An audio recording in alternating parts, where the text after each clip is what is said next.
네, 안녕하세요. 조 사장입니다. 네, 오늘은 업종 코드에 대해서 말씀을 드릴 건데요. 그 전에 좀 썰을 풀자면, 네, 여러분들이 만약에 창업을 하잖아요. 창업을 결심을 하고 이제 사업자 등록을 내려고 이제 세무서를 갑니다. 세무서를 가면은 어떤 이제 그 사업자 등록증을 만들기 위해서, 그러니까 사업자 등록을 하기 위해서 이제 뭐 쓰는 게 있잖아요. 거기에 이제 여러분들이 대표자의 이름이라든가 뭐 상호라든가 업종이라든가 뭐 이런 것들을 쓰고 제출을 하도록 돼 있어요. 뭐 대표자의 이름은 뭐 여러분들이 태어났을 때 받은 이름 그대로 쓰면 되니까 뭐 생각할 것도 없고, 어 이제 상호는 좀 고민을 많이 하죠. 예. 어떤 분들은 이 상호가 나중에 이제 돈을 잘 버는 이름이 있다 해가지고 장명소를 가시는 분들도 있는 걸로 알고 있어요. 아니면 뭐 가끔씩 이제 심심치 않게 인터넷 뭐 커뮤니티 같은 데 보면은 내가 어떤 업종을 하려고 하는데 무슨 상호가 좋겠냐. 그러면은 뭐 그치, 그런 거 이제 댓글이 나오면은 댓글을 추천 많이 받은 거 가지고 이제 상호를 하기도 하고 상품도 주고 뭐 이렇게 하시는 분들도 있는데, 사실 이제 업종 코드를 정하는 그게 굉장히 좀 중요한, 더 고민을 해봐야 되는 문제라고 생각이 돼요. 왜냐면은 이 업종 코드를 뭘 쓰느냐에 따라서 앞으로 내야 되는 세금이 너무 많이 달라지기 때문에 그래요. 도대체 업종 코드가 뭐길래 그럴까요? 인터넷에 여러분들이 이제 업종 코드를 검색을 해보면요, 두 가지 종류가 있다는 걸 알 수가 있어요. 하나는 이제 통계청에서 발표하는 한국산업표준분류표상 업종 코드, 또 하나는 이제 국세청에서 발표하는 세무상 업종 코드, 이렇게 두 가지가 있는데 언뜻 보면은 많이 비슷해요. 실제로도 이제 카테고리가 거의 이제 비슷비슷한데, 실제로는 이제 한국표준산업분류표상 업종 코드가, 그러니까 통계청에서 발표하는 게 좀 더 이제 양이 방대하고 좀 더 이제 상세합니다.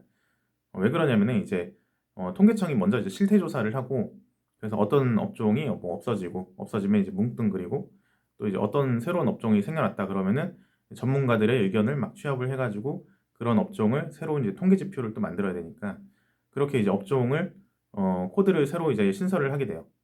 그러면은 이제 세무서에서는, 국세청에서는 이제 그거를 이제 차용해서 쓰는 거죠. 그리고 이제 없어지거나 또는 이제 새로 생기는 그런 업종들에 대해서 육성을 할 필요가 있다거나 또는 이제 보호를 해야 된다거나 그러면 이제 규제를 만들기 시작하는 거죠. 근데 문제는 이제 통계청에서 분류하는 또는 이제 세무서에서 분류하는, 국세청에서 분류하는 그 업종 코드가 너무 방대해요. 너무 방대해서 어떤 거는 그러니까 색깔이 되게 비슷한 것들이 많아요. 그래서 이제 저 업종 코드를 쓸 수도 있을 것 같고, 이렇게 보면 또 이 업종 코드를 쓸 수 있을 것 같고 막 그래요. 그런데 이제 세법은 딱 이제 정해져 있단 말이에요. 그렇기 때문에 이 업종 코드에 있어서는 뭐 어떤 혜택이 있지만 저 업종 코드는 혜택이 전혀 없는 거야. 똑같은 굉장히 비슷하고 유사한 그 영업을 하는데도 불구하고 그렇게 된단 말이죠. 그러니까 예를 들어서 이제 물건을 이제 사다가 파는 도소매업 같은 경우는 원래는 전통적으로 어떤 물건을 파느냐에 따라서 분류가 나뉘어져요. 그러니까 예를 들어서 내가 철물을 사고 판다, 또는 음식을 사고 판다, 뭐 아니면 뭐 어떤 가구를 사고 판다.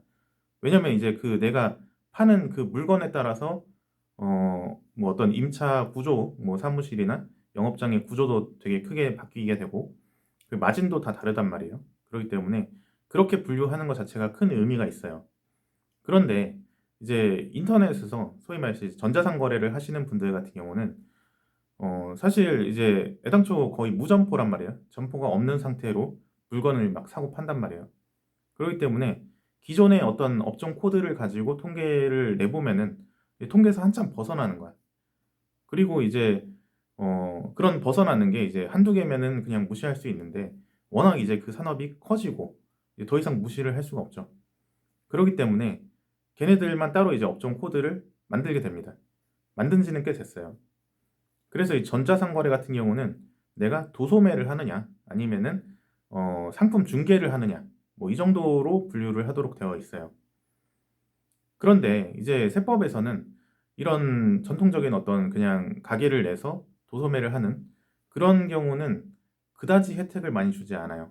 뭐 있어봤자 뭐 중소기업 창업이 아니라 이제 중소기업 감면 뭐 이런 걸 해가지고 5에서 한 10% 이런 감면을 주는데, 그 인터넷 전자상거래 같은 경우는 아무래도 많은 초보 사장님들이 이제 창업을 하기 위해 선택을 하기도 하고 산업이 워낙 크기도 하고 그러다 보니까 이제 이런 시장을 활성화하기 위해서 경제적인 파급 효과가 굉장히 크잖아요. 그렇기 때문에 활성화를 하기 위해서 이 업종으로 만약에 여러분들이 창업을 하면은 50%에서 많으면 100%까지 그러니까 전부 그러니까 세금을 5년 동안 세금을 면제를 해줍니다. 굉장히 큰 혜택이죠. 또 다른 예로 뭐 유튜버 같은 경우도 마찬가지예요. 유튜버 같은 경우도 내가 이렇게 혼자 영상을 찍어서 그냥 이렇게 돈을 만약에 번다라고 하면은 세금을 이제 온전하게 다 내야 돼요. 그, 음.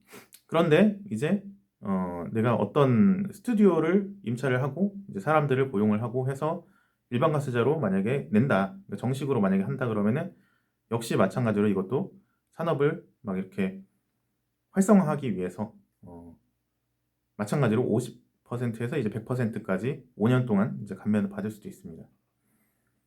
그러니까 결론적으로 처음에 이제 창업을 할 때는 사주팔자 뭐 이렇게 정하는 것처럼 상호를 정하는 것도 좀 중요하겠지만 그것보다도 이름 짓는 것만큼 전문가와 상의해서 업종 코드를 잘 선택을 하시는 게 굉장히 중요하다. 어, 이렇게 결론을 내릴 수 있겠습니다. 오늘 영상 좀 도움이 되셨나요?